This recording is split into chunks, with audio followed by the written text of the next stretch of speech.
Halo teman-teman, selamat datang lagi ya di channel Boruto Saga to Blue Vortex. Nah, di video ini kita akan menyajikan alur cerita Boruto nih berdasarkan beberapa teori, manga dan spekulasi, kemudian kita susun menjadi sebuah rangkuman cerita agar kalian dapat menikmati videonya dengan seksama. Disclaimer ya, ini hanyalah teori fanfiction untuk Boruto lovers nih, karena animenya itu masih hiatus dan manganya itu tayang 1 bulan sekali di Manga Plus.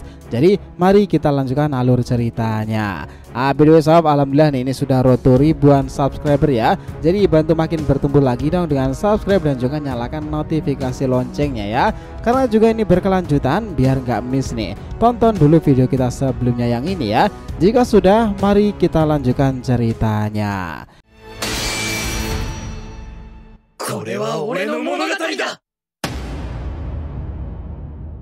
Oke, Boruto episode 298 bagian ke-39 itu adalah Super Shinjutsu Rinne Sharingan. Adegan kembali dilanjutkan. Sekarang ini Boruto sudah semakin paham tentang manifestasi Otsutsuki dan beragam kemampuan dari Almighty God itu sendiri. Nah, Momoshiki itu mengatakan di dunia ini ada beberapa teknik yang terhubung pada Kaguya maupun Shibai, Isshiki maupun Otsutsuki yang telah menunjukkan pada kita apa dan bagaimana Almighty God itu bermula. Tetapi Momo sempat memperingatkan Boruto seperti ini ketika mereka membahas soal dojutsu yang terhubung dengan Otsutsuki Dewa Rinnegan. Namun itu hanyalah permulaan saja, karena Momoshiki mengatakan sesuatu yang lebih powerful dari mata tersebut. Dia berkata seperti ini, ketahuilah Momo, dibandingkan Rinnegan saja dahulu leluhurmu punya kemampuan Shinjutsu Almighty God, dan itu dikenal luar biasa karena kemampuan langkanya itu adalah Rinne Sharingan. Apa kau sudah pernah mendengar itu sebelumnya, Boruto? Nah, di sana dia itu kaget dong. Rinne Sharingan katamu? Apakah itu gabungan dari Rinnegan dan juga Sharingan? Momo menjawab cepat di sini. Kau benar, Boruto. Itu adalah tahapan yang langka dan transformasi didapati setelah memakan pohon dewa kala itu. Kaguya sendiri juga telah mencontohkannya. Di sini Boruto lalu membayangkan bagaimana luar biasanya mata itu jika digunakan dalam hal yang salah. Kau masih beruntung jika melawan para pengguna Rinnegan maupun Sharingan. Tetapi jika lawanmu adalah pengguna Rinne Sharingan, maka bersiaplah untuk menemui akhirmu, Boruto. Apalagi jika seseorang tak punya keberuntungan yang tinggi. Nah, di sana Boruto terdiam dan berkata lagi, katakan padaku Momo, bagaimana Rinne Sharingan itu bekerja dan bagaimana Otsutsuki seperti leluhurku Kaguya itu begitu berbeda dibandingkan yang lainnya. Momo kemudian mengatakan seperti ini. Kau dengar, Boruto, Kaguya itu memang sesuatu yang berbeda setelah memakan pohon dewa pertama yang kemungkinan milik Shibai itu. Sebagai leluhur cakra di bumi, Kaguya dapat menyerap semua jutsu yang digunakan untuk melawannya. Dia dapat melayang dan juga dapat terbang, melakukan perjalanan melalui dimensi menggunakan portal itu, melumpuhkan dan mengendalikan pikiran manusia, mengubah dunia secara instan dan menghancurkan dan menciptakan seluruh dimensi, bahkan menyatu dengan alam dan mengendalikan dunia itu. Nah, dia Kaguya juga mampu memperbudak seluruh dunia dalam genjutsu dan mengubah individu tersebut menjadi tentaranya. Dia juga merupakan tipe sensorik pula, yang berarti dia itu dapat merasakan lokasi dan jenis cakra dari individu dari jarak yang tak terbatas sekalipun. Dengan Rinne Sharingannya itu yang merupakan nenek moyang dari Rinnegan dan juga Sharingan, dia dapat dengan mudah menggunakan dan mengendalikan genjutsu apapun, membaca pikiran dan memiliki kemampuan empati seperti yang terlihat ketika dia membaca pikiran dan perasaan putranya Hagoromo. Dia kemungkinan juga bisa meniru semua jutsu kemampuan Sharingan pula. Kekuatan Sharingan juga memberinya prekognisi terbatas dan kemampuan melihat dalam gerakan yang sangat lambat. Dan karena mata ketiganya adalah pencetus Rinnegan itu, dia kemungkinan besar bisa menggunakan semua ninjutsu. Dia ini juga memiliki setiap jenis garis keturunannya, termasuk pelepasan yin dan juga yang semakin mendukung kemungkinan tersebut. Hal yang paling menawan dari kemampuan itu adalah Amenominaka, kemampuan mengubah dunia seperti dewa yang hanya digunakan oleh Kaguya Otsutsuki dengan Rinne Sharingannya. Nah, dengan mata ketiganya itu, Kaguya ini mengubah dunia di sekelilingnya dan orang-orang didirikannya dengan memanggil serangkaian dimensi alternatif.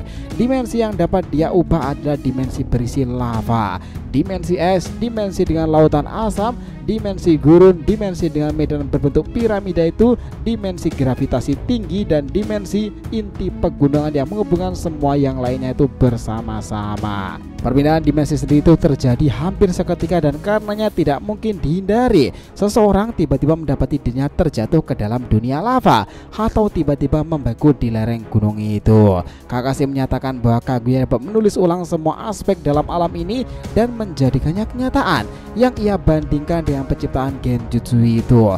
Dia juga membandingkan Kaguya dengan dewa setelah menyaksikan kekuatan ini, bahkan dengan cadangan cakranya yang sangat besar pula. Penggunaan berulang-ulang dari teknik ini mulai merugikannya. Ini menjadikannya jutsu yang hanya bisa digunakan oleh Kaguya itu sendiri. Nah, di sini Boruto lalu meresponnya seperti ini. Ternyata sampai sekarang ini dojutsu itu bisa semengerikan itu ya. Aku heran kenapa kalian bangsa Otsutsuki dianggap sumber dari semua dojutsu sendiri. Bahkan para Egojubi itu mereka juga memiliki dojutsu Rinnegan-nya. Apakah mata itu adalah khas para villain? Nah, bagaimana menurutmu Momo? Karena sejauh ini orang-orang kuat yang kulawan khususnya para Otsutsuki juga pengguna Rinnegan pula. Bahkan tak sedikit dari mereka yang mampu merevolusi mata mereka ke berbagai warna. Momo terdiam di sana mendengar perkataan Boruto. Dia kemudian berkata seperti ini. Boruto ya, Rinnegan sebenarnya adalah siklus reinkarnasi atau kelahiran kembali. Itu juga sebagai 6 jalan petapa di bumi itu sendiri. Tapi bagi para Otsutsuki utama, Rinnegan itu adalah evolusi berikutnya dari mata Byakugan. Aku dan beberapa kawanku itu memang diberkati mampu merevolusi Rinnegan berubah-ubah ke berbagai warna. Semakin kuat cakra yang kau dapati, Rinnegan itu juga akan bertransformasi semakin kuat. Kau tahu Boruto, bahwa sejujurnya itulah keistimewaan dari Rinnegan sendiri karena memiliki perubahan-perubahannya tersebut. Setiap perubahan memiliki kekuatan yang signifikan. Dan perkataanmu tadi tentang mata para villain itu juga tak ada salahnya tergantung pada sudut pandang mana kau melihatnya itu. Tetapi aku lebih mengkhawatirkan era sekarang ini. Mereka Jura, Hidari, Bug, dan Matsuri juga memilikinya kan? Apa kekuatan mereka itu benar-benar hanya sebagai menarik gravitasi? Atau kemampuan mereka itu lebih besar dari itu semuanya? Karena sumber utama mereka itu adalah Jubi yang diberi cakra di bawah Otsutsuki Shibai kan? Melalui tanda cakran kot itu, itulah yang mestinya kau perhatikan. Percakapan antara Boruto dan Momoshiki itu yang cukup panjang itu, mereka mengakhiri sementara dengan Boruto yang masih merasa khawatir dengan adiknya Himawari nih. Dia sekaligus juga penasaran kenapa Kawaki dan apa yang dia lakukan 3 tahunan ini selepas dia meninggalkan desa, dan segalanya diambil dari Boruto itu sendiri. Suasana sudah kembali lagi nih, kita melihat tak ada time freeze itu lagi. Sarada bersama dengan Sumire, mereka juga bersama Mitsuki. Tetapi tiba-tiba Boruto mengeluarkan teknik terbang dewa petirnya dan meninggalkan tempat itu. Ini menimbulkan kecurigaan besar. Apakah dia menemui Shikamaru atau dia memang benar-benar akan mencari Kawaki yang sebelumnya pingsan itu karena diajar oleh para Egojubi itu sendiri. Ya, Boruto lalu mendadak sudah muncul kembali sob di area dimana tempat Kawaki sekarat yang ditemani Delta itu. Kita melihat tangki air itu juga masih rusak karena Kawaki, yang mana artinya mereka bertinggal sudah di area tersebut. Lalu Boruto sendiri di hadapan Kawaki yang juga sudah terbangun itu karena dia sudah merasakan cakra Boruto itu mendekat. Keduanya saling berpandangan nih. Apa yang akan mereka bicarakan ini? Nah, di sini terlihat Kawaki sebenarnya sempat menyerang dengan menggunakan Sukuna Hikona ya, tetapi dihindari oleh Boruto dengan mudah berkali-kali.